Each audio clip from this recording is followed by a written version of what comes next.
Tension है, initial temperature है 300 kelvin.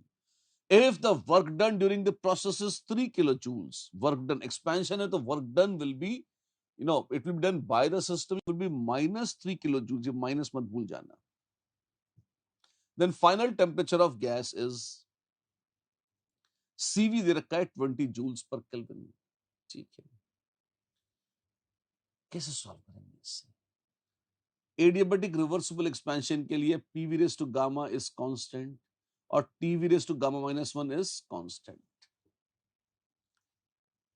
ठीक है, तो T1 V1 raised to gamma minus 1 is T2 V2 raised to gamma minus 1. तो T2 will be T1 V1 upon V2 raised to gamma minus 1. T1 कितना है? 300 kelvin. V1 by V2, V1 volume कितना है? V1 भाई volume की बात ही नहीं हो रही है, वर्क डन की बात हो रही है. ठीक है, चलिए वहां से देखते हैं वर्क डन कैसे निकालते हैं. एडियाबेटिक प्रोसेस में बच्चों आपको याद होगा Q बराबर 0, तभी तो एडियाबेटिक है. तो डेल्टा E बराबर W, और डेल्टा E क्या होता है? Delta E is NCV delta T. तो work done on the system -3 kilo joules is N 1 mole into CV कितना है रे? 20 joules per kelvin into delta T. Delta T जो भी है डेल्टा T. तो क्या मैं डेल्टा T निकाल सकता हूँ? कितनी ठंडक पैदा होगी, डायरेक्ट आ जाएगा, और कोई ये सब तो चाहिए ही नहीं, है ना. तो delta T will be minus, ये किलो जूल है, ध्यान रखना, ये जूल है, किलो बच जाएगा, तो -3000 अपॉन 20 केल्विन. अच्छा, ये कितना है? -150 केल्विन. तो टेम्परेचर 150 केल्विन घटा है, पहले था 300. ये डेल्टा T बराबर है T2 माइनस T1, और T1 है 300 केल्विन. तो T2 कितना हो जाएगा? 150 केल्विन. बिल्कुल, 20 the answer. Yes, Bombay 20 the answer. ये एडिशनल फॉर्मूले यहाँ काम भले ही ना है, कहीं और आ जाएंगे, रिवाइज कर लिया, रख लिया. ठीक ठीक है, फॉर्मूले बताओ एक बार. वेल, एडियाबेटिक प्रोसेस की डेफिनेशन Q बराबर 0 या DQ बराबर 0, ये है रिवर्स. अच्छा, और यही नहीं, डेल्टा E बराबर Q प्लस W बराबर W for a reversible process, reversible adiabatic process. Reversibility का मतलब है PV raise to gamma is constant या TV raise to gamma minus 1 is constant. ठीक है, delta E is NCV delta T, delta H is NCP delta T. कुछ फॉर्मूले हैं जो थर्मो से अपना काम आते हैं, डेफिनेशंस के, जो इसमें यहाँ पे यूज हुए. बहुत सारे फॉर्मूले जो यहाँ पे यूज हुए, उन या वो या उससे थोड़े बहुत मिलते जुलते आसपास के थे, सब हमने लिख दिए, देख लीजिए. ठीक है, चलिए. The van der Waals constant of gases A, B and C are as follows. Wow, क्या बात है. 3 गैसें हैं A, B और C, उनके van der Waals constant छोटे छोटे भी सब दे रखे हैं. Which gas has highest critical temperature? TC is 8A upon 27 RB. अच्छा, तो 8 upon 27 R, ये तो सेम है सबके लिए. तो TC is proportional to A by B. एक काम करेंगे, A बाय B और निकाल लें इनका, जिसका ये होगा ज्यादा उसका TC होगा ज्यादा. Simple formula. ठीक है, तो A by B 405 divided by 0.027, ये बड़ी गंदी चीज है, 27 कर लेता हूं, इंटू 10⁻³ है.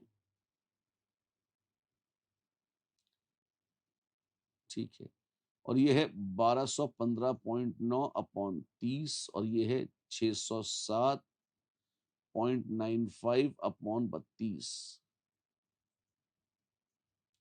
अच्छा, एक बात बताओ, क्या आप एक चीज देख रहे हो क्या, कि ये 27 हो या 30 हो या 32 हो, इसमें कोई बहुत अंतर नहीं है. अंतर नहीं है क्या? थोड़ा सा अंतर होगा 10% का, इससे ज्यादा नहीं है, 10-20% मैक्सिमम. पर जो न्यूमरेटर है 405, 1200, 600, ये तो मतलब डेढ़े दुगने तिगुने ऐसे हो रहे हैं. हाँ जी, तो बी का विशेष महत्व नहीं है इसमें, बी में कोई बहुत ज्यादा चेंज नहीं हो रहा है. ड्रास्टिकली कूद कूद के तो ए बदल रहा है. सबसे ज्यादा वैल्यू किसकी नजर आती है? ये 1215 वाला बहुत तगड़ा है, इसकी वैल्यू ज्यादा है. तो बी सबसे ज्यादा लग रहा है, ए बाई बी का रेशियो देखेंगे सबसे ज्यादा बी लग रहा है, उसके बाद सी और सबसे कम ए नजर आता है हमें। तो ठीक है, बी सी है, बिल्कुल कैलकुलेशन ना करे ऐसे ही बोल दिया। तुम देखो, ध्यान से देखो बच्चों, 27 और 30, 27 में 10% जोड़ो तो कितना जाएगा, 29.7, 30 के लगभग है। 30 में 10% जोड़ो तो 33 हो जाएगा, 33 उससे कम ही है, इतना भी फर्क नहीं है। तो 10-10% चेंज हो रहा है क्या, बी ज्यादा नहीं हो रहा। ए 400 का 1200, 200% चेंज। 1200 या 600 का 1200, 100% चेंज, दुगना हो गया। तो दुगने तिगने का चेंज, बहुत भयानक चेंज। 400 से 600 डिवाइड, 50% इंक्रीज। इसलिए मैंने कहा कि खाली न्यूमरेटर देख के काम चला सकते हैं, डिनोमिनेटर में ज्यादा अंतर नहीं आ रहा, वैसे ही दे दो, सही है। और तुम्हारे और ज्यादा श्रद्धा पड़े तो कैलकुलेट कर लो बैठ के। सबसे मस्त क्रिटिकल टेम्परेचर इसका होगा बी का, जी हाँ, बॉम्बे बी का। ऐसे ये क्या है, ये थर्मोकेमिस्ट्री है। गिवन H2S दे रही है, HS और H बॉन्ड तोड़ रहे हैं। डेल्टा H है, पहला HS बॉन्ड तोड़ने का एंथैल्पी है 379.6 किलो जूल्स पर मोल। ठीक है, फिर H2 gas plus sulphur solid दे रहा है H2S। ये तो enthalpy of formation of H2S से इधर रखिए -21.1। Delta HF not of HS is enthalpy of formation of HS element in the standard state से अगर कोई भी चीज बनती है तो उसको कहते हैं एंथैल्पी ऑफ फॉर्मेशन। ठीक है, तो अगर half H2 gas plus sulphur solid से मिल रहा है HS गैस, तो जो इसका डेल्टा H है वो है enthalpy of formation of HS। और कहा है ये बताओ, कहां जाएंगे, बताएंगे इसे, कैसे बताएंगे। वेल कोई इक्वेशन देखते हैं, कुछ है तो उसमें कुछ खोजते हैं, ढूंढते हैं। जैसे इसको देखिए, ये बड़ा प्यारा रिएक्शन है। क्या आप देख सकते हैं कि delta H reaction is delta HF not of products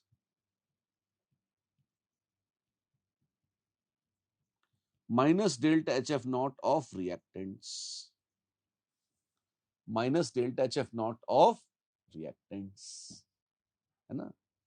कितना हो जाएगा, delta HF not of HS gas, ये तो हमें निकालना है, ये है 379.6 किलो जूल पर मोल, ये हमें कैलकुलेट करना है। हाइड्रोजन एटम्स के एंथैल्पी ऑफ फॉर्मेशन क्या है जब वो बने, उनका एक मोल बने element in the standard state से, तो 2 से डिवाइड करके आएगा। ये कितना है, ये है 219 किलो जूल पर मोल, ये है 219 किलो जूल पर मोल। ठीक है, delta HF not of H कितना है, ये है 219 किलो जूल पर मोल, minus delta HF not of H2S। H2S कितना है, ये है 379 नहीं, क्षमा चाहता हूं, delta HF not of H2S दे रखा है कितना, ये -21.1 किलो जूल्स पर मोल। अच्छा, सही है बॉस। इतनी सी बातें, प्यारी प्यारी बातें। और आइए करते हैं, कितना हो जाएगा, तो ये तो 219 में से 21 जुड़ जाएगा ना, 219 और ये 21.1, तो ये जाएगा 21 और 19 हो जाएंगे 40, 240.1। तो delta HF not of HS will be 379.6 minus 240.1931 plus 139.5। Oh my God! Is D the answer? Yes, D is the answer. There we are. इसमें एक चीज देखिए, आपको कैलकुलेशंस बहुत सावधानी से करने हैं। फॉर्मूला तो सिंपल लगाया हमने, delta HF not of react, delta H of any reaction is delta HF not of products minus delta HF not of reactants, ऐसे करके सॉल्व किया है, व्हिच इज लाइक गुड, ठीक है। लेकिन कैलकुलेशंस में आप देखो, मैंने एक के नीचे एक बड़ा साफ सुथरा लिखा है काम, बहुत क्लीन। ये वर्क बड़ा इंपॉर्टेंट, एक के नीचे एक ऐसे ढंग से लिख लिख कर सब्ट्रैक्ट ऐड किया है। इसमें क्या सिली मिस्टेक्स बहुत होती हैं, जितना क्लीन कैलकुलेशन रफ में करोगे उतनी ही गड़बड़ कम होगी, उतनी ही सही आंसर तुरंत आने की प्रोबेबिलिटी ज्यादा होगी। इसी बात पे क्वेश्चन रेजोनेंस एनर्जी का, calculate the resonance energy of nitrous oxide from the following data. बहुत मशहूर क्वेश्चन है, बहुत पुराना, पहले एक रुड़की एंट्रेंस एग्जाम हुआ करता था, जब ये आईआईटी रुड़की आईआईटी नहीं थी, उसका क्वेश्चन है ये, अति प्राचीन ना, मैंने अपने जेई टाइम में भी पढ़ा है। ये क्या है देखिए, delta H F not of nitrous oxide is so much, और कुछ कुछ डेटा दे रखा है। अच्छा, रेजोनेंस एनर्जी किसे कहते हैं? जब कोई एक कैनोनिकल स्ट्रक्चर, जब कोई एक canonical structure, in fact most stable canonical structure की बात होती है, बनाए सचमुच वाला, ये वास्तव में तो होता नहीं है कैनोनिकल स्ट्रक्चर, जब इससे सचमुच वाली बने तो जो डेल्टा एच है वो कहलाती है रेजोनेंस एनर्जी। तो delta H not resonance will be delta H F not of सचमुच वाली N2O जो दे रखी है 82 minus delta H F not of NNO। इस ढांचे की एंथैल्पी ऑफ फॉर्मेशन निकालनी पड़ेगी, उसको रखेंगे तो रेजोनेंस एनर्जी आ जाएगी। ढांचे की कैसे निकालें? ये निकाल सकते हैं तो ये बॉन्ड एंथैल्पी से N2 plus half O2, N2 plus half O2 से मिलता है N2O, N2 plus half O2 से मिलता है N2O। हाँ जी, तो क्या आएगा? Delta H F not of NNO, ये जो भी इस रिएक्शन का डेल्टा एच है वो delta H F not of NNO है, वो है ENN, ये बॉन्ड तोड़ा है, और EOO ये तोड़ा है, और बनाया है N डबल बॉन्ड N, और बनाया है N डबल बॉन्ड O। बस बिल्कुल। तो NN पहले तो NN और हाफ ऑफ OO 946, और हाफ ऑफ 498 500 होता तो 250 होता 249।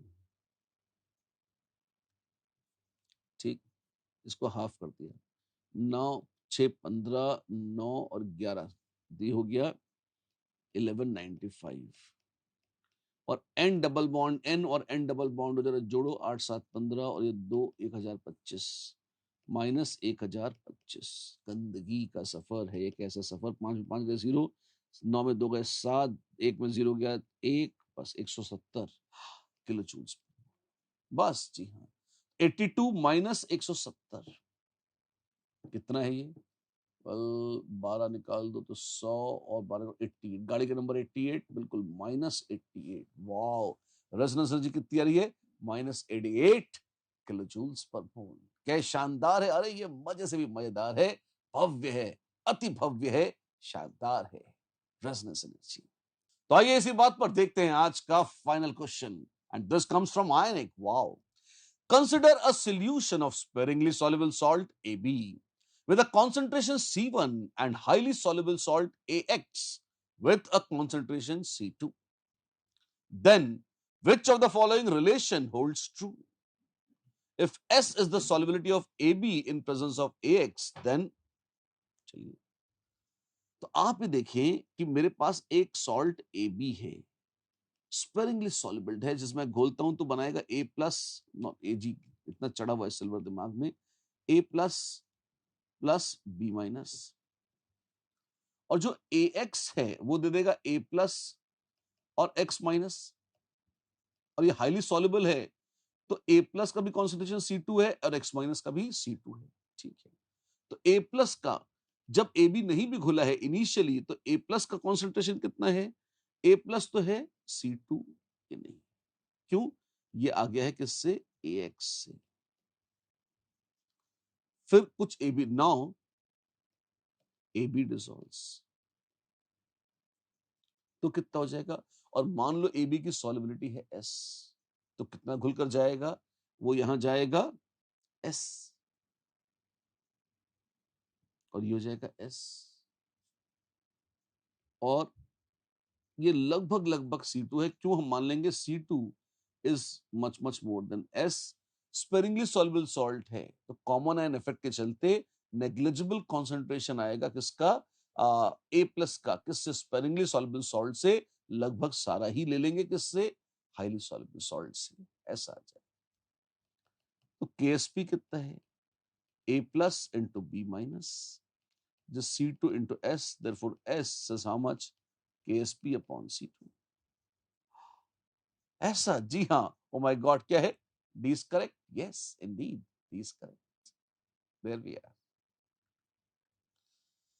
बच्चों, इसी के साथ आज की यात्रा हमारी होती है